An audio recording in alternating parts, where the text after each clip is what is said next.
Este vídeo é uma análise histórica crítica. Não glorifico nem compactuo com as ideias ou ações do regime nazista. O objetivo é informar e preservar a memória histórica.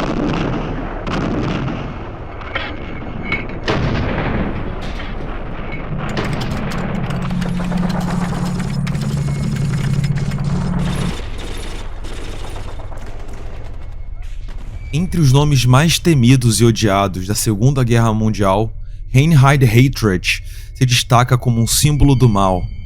Conhecido como Carniceiro de Ferro, Heydrich foi uma das mentes mais cruéis por trás do regime nazista. Responsável por arquitetar e executar alguns dos planos mais brutais de repressão e extermínio já vistos. Solução final. Mas quem foi esse homem que combinava uma inteligência fria e uma determinação cruel? E como um ser humano conseguiu se tornar um executor implacável de horrores inimagináveis?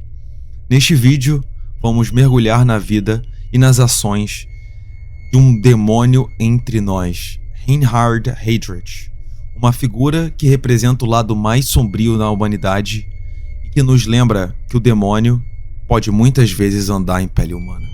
Para começarmos a entender a sua história, vamos começar com seu contexto familiar e social, ainda em sua infância. Reinhard Tristan Eugen Heydrich nasceu dia 7 de março de 1904, na cidade de Halle, na Alemanha Imperial. Era filho de Richard Bruno Heydrich, um renomado músico e diretor de ópera, e Elisabeth Krantz. Seu pai era um homem culto, respeitado no meio artístico, e esperava que seu filho seguisse uma carreira semelhante. Desde muito jovem, Reinhard foi educado em um ambiente rígido e disciplinado, mas também altamente cultural. Seu pai era conhecido por sua severidade e expectativa de excelência, o que influenciou profundamente a personalidade do garoto e talvez indique o monstro que estava sendo criado. Reinhard era conhecido como um menino inteligente e disciplinado, com grande talento para o estudo, porém desde cedo demonstrou um comportamento reservado e introspectivo. Apesar de sua educação artística, Reinhard não demonstrou grande interesse pela música. Diferente de seu pai, ele preferiu a lógica, a organização e a ordem. Na adolescência, destacou-se no colégio por sua capacidade intelectual, mas também por sua frieza emocional, algo que anos depois se refletiria na sua carreira. Tinha uma forte necessidade de controle e perfeccionismo, além de uma ambição notável para superar os próprios limites. Após concluir os estudos secundários, Reinhard entrou para a Marinha Imperial Alemã, Reichsmarine, em 1922, onde iniciou sua carreira como oficial. Foi na Marinha que ele começou a mostrar seu lado pragmático, sua disciplina rígida e seu talento para a liderança. No entanto, ele não se destacou pela carisma ou pela popularidade, mas por uma espécie de aura autoritária e calculista. Porém, foi cortado muito rápido, uma vez que ele foi expulso da Marinha Alemã devido a um comportamento inadequado, a ocorrência chamada de incidente com uma mulher, no qual levou a sua remoção por falta de honra. Embora não tenha sido um despedimento formal, a situação o impediu de continuar na Marinha e o levou a buscar novas oportunidades. Após sua saída da Marinha Alemã, Heydrich encontrou-se em um momento decisivo da sua vida. Em meio à instabilidade política da Alemanha dos anos 1930, marcada por crises econômicas, polarização social e o crescimento de movimentos radicais, Heydrich viu-se na SS uma oportunidade para recomeçar e ascender no poder. Em 1931, ele ingressou na Schutzstaffel, também conhecida como SS, a guarda pessoal de Adolf Hitler, que na época ainda era uma organização relativamente pequena, mas que cresceria para se tornar uma das mais temidas máquinas de repressão do regime nazista. Heydrich rapidamente chamou a atenção de Heinrich Himmler, o líder da SS, por sua frieza, inteligência tática e capacidade de organização. Demonstrou uma aptidão excepcional para as áreas de espionagem, repressão política e planejamento estratégico, habilidades que seriam essenciais para a estruturação dos serviços secretos nazistas. Em pouco tempo, Heydrich foi promovido a posições de grande influência, sendo o cérebro por trás da criação da Stickendachstestid, a inteligência da SS, que tinha como identificar e neutralizar opositores do regime nazista em sua principal missão, dentro e fora da Alemanha. Sua entrada na SS marcou o início de uma trajetória que transformaria no responsável pela brutal e repressão política e pela implementação de políticas de extermínio, também conhecidas como a solução final, ganhando notoriedade por sua eficiência e crueldade. A segurança do regime nazista era mantida por uma complexa e eficiente rede de órgãos de repressão, espionagem e controle social. Entre os principais estavam a ASD, abreviação para Hartstendampft, serviço de inteligência da SS, criado e liderado por Heydrich. Era responsável por coletar informações sobre o inimigo real ou potenciais inimigos ao regime, incluindo opositores políticos, grupos religiosos, minorias étnicas e até mesmo dentro do próprio partido nazista. A Geheime Staatspolizei, também conhecido como Gestapo, era a polícia secreta do Estado, encarregada da repressão política, prisões e interrogatório. Tinha um papel mais ostensivo e violento na aplicação das políticas nazistas. A RSHA, ou Reichsstaatsoberhaupt, criada em 1939, era a fusão dos principais órgãos de segurança, a ASD, a Gestapo e a Kripo, a polícia criminal. Heydrich foi nomeado seu primeiro chefe, centralizando todo o aparato de segurança do Terceiro Reich sobre seu comando. Sob sua liderança, o RSHA se tornou uma máquina de terror extremamente eficaz. Ele implementou reformas que ampliaram o poder do órgão, tornando-o capaz de agir com extrema rapidez e brutalidade, para eliminar qualquer possível ameaça ao regime. Os métodos usados incluíam espionagem intensa e infiltração em grupos dissidentes e na sociedade em geral, prisões arbitrárias sem julgamento justo, tortura sistemática para extrair informações e intimidar opositores, assassinatos políticos e execuções sumárias. Heydrich não só perseguia inimigos externos, mas também suprimiu dissidências dentro do próprio partido nazista, garantindo assim a liberdade absoluta a Hitler e Himmler. Ele foi implacável com qualquer tipo de desvio ideológico ou ameaça à hierarquia. Além disso, o RSHA mantinha relações estreitas com outros órgãos do regime, como a SS, que era a força paramilitar, a Wehrmacht, o exército, e a liderança política nazista, coordenando operações que unificavam a repressão, guerra e genocídio. Essa centralização e eficiência dos instrumentos mais poderosos e temidos do Terceiro Reich, com Heydrich no centro desse sistema de terror. Em 1942, a Segunda Guerra Mundial estava em seu ápice. Embora os nazistas ainda obtivessem avanços militares em vários frontes, a, entre aspas, questão judaica, fecha aspas, se torna cada vez mais urgente para o regime. A perseguição sistemática havia escalado desde 1930, mas agora, com milhões de judeus sob o controle nazista, havia uma necessidade brutal e organizada para uma, entre aspas, solução definitiva, fecha aspas. Então, no dia 20 de janeiro de 1942, em uma vila periférica de Berlim, ocorreu a Conferência de Wannsee, que foi convocada e presidida por Heydrich.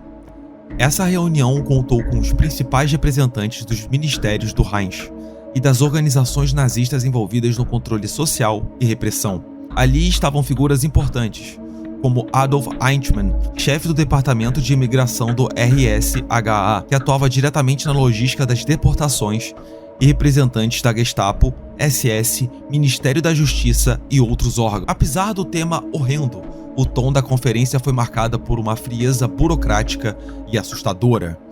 O objetivo era discutir os detalhes para a implementação da chamada solução. Os participantes debateram como coordenar os esforços entre diferentes órgãos, organizar o transporte ferroviário e otimizando assim os processos para maximizar o resultado final, o assassinato em massa. Heydrich, conhecido por sua frieza e eficiência, teve papel central na elaboração desse plano. Como chefe do RSHA, ele era responsável por orquestrar toda a logística e administração do genocídio, desde deportações até a coordenação dos campos de extermínio, como Auschwitz, Treblinka e Sobibor. Sua capacidade de planejamento e controle rigoroso garantiram que o genocídio fosse implementado com uma precisão burocrática aterrorizante. A Conferência de Wannsee acelerou a criação e o funcionamento dos campos de extermínio. A partir dali, o extermínio em massa foi sistematizado e ampliado em escala industrial, resultando na morte de cerca de 6 milhões de judeus até o fim da guerra. A Operação Anthropoid foi uma missão audaciosa da resistência tcheca, planejada para eliminar Heydrich, o temido carniceiro de ferro.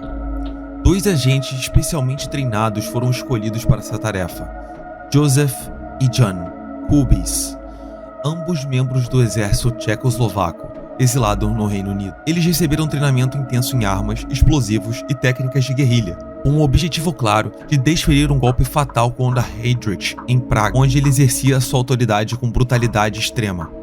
E no dia 27 de maio de 1942, Gabbert e Kubiš posicionaram-se em uma curva da estrada por onde Heydrich costumava passar com seu carro aberto. Gabbert tentou disparar com sua metralhadora, mas a arma falhou no momento crucial. Rapidamente, Kubiš lançou uma granada de mão que explodiu perto do carro, ferindo gravemente Heydrich. Embora gravemente ferido, Heydrich ainda tentou se defender e pediu ajuda. Ele foi levado ao hospital, mas as feridas causaram sepsemia, e ele morreu uma semana depois, em 4 de junho de 1942. A morte de Heydrich desencadeou uma das mais brutais campanhas de retaliação nazistas na Europa ocupada. As forças alemãs lançaram uma onda de terror para caçar os responsáveis e punir qualquer apoio à resistência. Imediatamente após o atentado, as autoridades nazistas lançaram uma verdadeira caça aos agentes da resistência e a qualquer pessoa suspeita de colaborar. Praga foi cercada e bairros foram revistados sistematicamente. Centenas de pessoas foram presas, interrogadas sobre tortura, e muitas foram executadas sumariamente. A Gestapo, auxiliada pela SS e pelo exército alemão, usou métodos cruéis para extrair informações. As prisões arbitrárias, torturas e execuções passaram a ser a regra, com o objetivo de eliminar qualquer traço da resistência tcheca. Uma das ações mais notórias e simbólicas da retaliação foi o massacre da aldeia de Lidice, em 10 de junho de 1942, onde os nazistas acusaram a vila de abrigar membros da resistência ligados aos assassinos de Heydrich, embora isso nunca tenha sido comprovado. Como punição, toda a aldeia foi destruída. Cerca de 173 homens adultos foram reunidos e executados sumariamente. Aproximadamente 200 mulheres e 90 crianças foram separados. Muitas mulheres foram enviadas para campos de concentração e cerca de 88 crianças foram submetidas à reeducação nazista, uma tentativa brutal de assimilá-las às ideologias nazistas, com a maioria não sobrevivendo ao processo. As demais crianças foram assassinadas em campos de extermínio. Todas as casas, a igreja e prédios foram demolidos e o terreno foi minado e queimado para garantir que ninguém pudesse retornar. Lidice se tornou o símbolo mundial da brutalidade nazista e da punição coletiva injusta, gerando comoção internacional e aumentando o apoio à resistência. Outra aldeia tcheca, Ležácky, sofreu destino semelhante pouco tempo depois, em outubro de 1942. Acusados de colaborar com a resistência, seus habitantes foram quase todos sumariamente executados ou enviados para campos de concentração. A vila foi completamente destruída, tornando-se mais um símbolo da brutal repressão nazista na Tchecoslováquia. Em seus objetivos, tinham múltiplos: intimidar a população para criar medo extremo e desencorajar qualquer apoio à possível ou nova resistência, destruir a infraestrutura da resistência, cortar as bases de apoio e redes locais que ajudavam os agentes, e para principalmente demonstrar poder, mostrar que o regime nazista não toleraria desafios e reforçando a lealdade por meio do terror.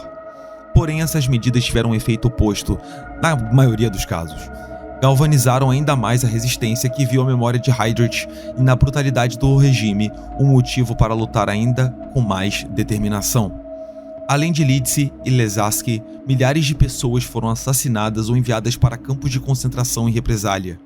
O clima de toda a Europa ocupada ficou ainda mais tenso e a repressão nazista atingiu níveis de crueldade nunca antes vistos. Reinhard Heydrich não era um monstro mitológico ou um soldado enlouquecido em um campo de batalha. Ele era um burocrata do terror, frio, metódico e eficiente. Seu legado nos mostra que o mal muitas vezes não apresenta-se com fúrias ou grito, mas com assassinatos, memorando e relatórios. Heydrich simboliza o tipo específico de perigo, o mal que opera por trás das mesas, em escritórios bem organizados, onde decisões que condenam milhões são tomadas com tom calmo e racional. A história de Heydrich serve como um alerta eterno. O extremismo político, combinado com obediência cega e a máquina burocrática, podem dar origem a horrores inimagináveis. Genocídios não nascem do caos, nascem de ordens, de logística, de planilhas e de pessoas que escolhem não questionar.